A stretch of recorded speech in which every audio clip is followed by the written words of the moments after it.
Hi ಸ್ನೇಹಿತರೆ, ನಾನು ದೀಕ್ಷಾ ಶಿವಾನಂದ್ ಸ್ವಾಮಿ. ದೀಕ್ಷಾ ಕಲಿಕೆ ಯೂಟ್ಯೂಬ್ ಚಾನೆಲ್ಗೆ ಸ್ವಾಗತ ಸುಸ್ವಾಗತ. ದೀಕ್ಷಾ ಕಲಿಕೆ ಯೂಟ್ಯೂಬ್ ಚಾನೆಲ್ಗೆ ಲೈಕ್, ಶೇರ್ ಆ್ಯಂಡ್ ಸಬ್ಸ್ಕ್ರೈಬ್ ಮಾಡಿ. ಸ್ನೇಹಿತರೆ, ಮನುಷ್ಯನಲ್ಲಿ ಕೃತಜ್ಞತಾ ಭಾವನೆ ಎನ್ನುವುದು ತುಂಬ ಮುಖ್ಯ. ಹಾಗಾಗಿ ನಾವು ದಿನಾಲು ಕೆಲವೊಂದು ಮುಖ್ಯ ವ್ಯಕ್ತಿಗಳಿಗೆ ವಂದನೆಯನ್ನು ಸಲ್ಲಿಸಬೇಕು. ಅದು ನಮ್ಮ ಕರ್ತವ್ಯ ಕೂಡ ಹೌದು. ತಂದೆ, ತಾಯಿ, ಗುರು, ವೈದ್ಯ, ರೈತ, ಸೈನಿಕ ಇವರನ್ನು ನಾವು ದಿನಾಲು ವಂದನೆಯನ್ನು ಸಲ್ಲಿಸಬೇಕು. ಸ್ನೇಹಿತರೆ, ಇದನ್ನೇ ನಮ್ಮ ಕವಿಯಾದ ಯಲಕೆ ಕಂಬಾರರು ಈ ರೀತಿ ಹೇಳುತ್ತಾರೆ. ನವಮಾಸ ಹೊತ್ತು ನನ್ನನ್ನು ಹೆತ್ತು ಸಾಕಿದ ತಾಯಿಗೆ ವಂದನೆ, ಸಾಕಿದ ತಾಯಿಗೆ ವಂದನೆ.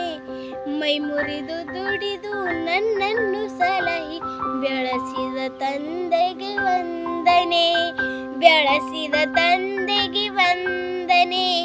ವಿದ್ಯಾ ಬುದ್ಧಿ ಬಲ್ಯದಿ ಕಲಿಸಿ ಹರಸಿದ ಗುರುವಿಗೆ ವಂದನೆ, ಹರಸಿದ ಗುರುವಿಗೆ ವಂದನೆ.